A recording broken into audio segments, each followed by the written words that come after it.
Autrefois considéré comme le symbole de la pollution à Hanoï, le fleuve Tolish connaît aujourd'hui une transformation spectaculaire.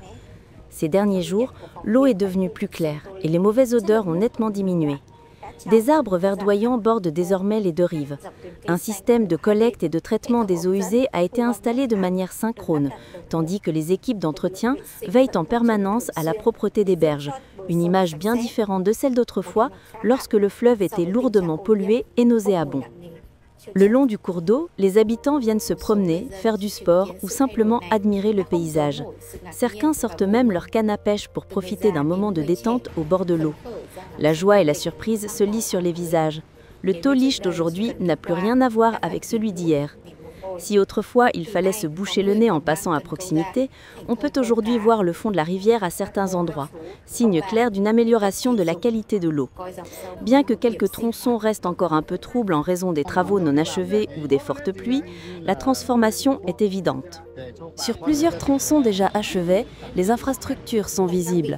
Berges consolidées, petits parcs aménagés, eau claire et sans odeur. Les conduits d'évacuation sont désormais propres et fonctionnels. Globalement, les habitants ressentent véritablement un nouveau souffle de vie le long du fleuve Tolish. Selon le comité de gestion des projets d'infrastructures techniques et agricoles de la ville de Hanoï, 245 points de rejet d'eau usée ont été collectés.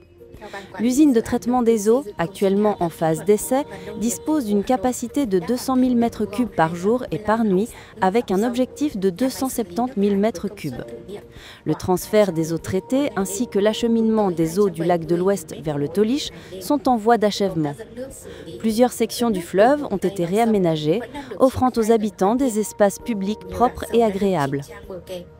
D'un symbole de pollution, le fleuve Tolish est en train de renaître, revêtant une nouvelle parure verte et limpide.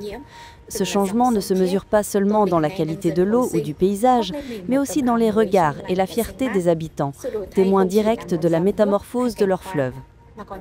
Préserver cette beauté nécessitera non seulement les investissements continus de la ville, mais aussi la conscience collective de la communauté. Un Tolish vert, propre et vivant ne sera plus un rêve, mais la preuve tangible de la volonté de Hanoï de devenir une ville moderne, civilisée et agréable à vivre.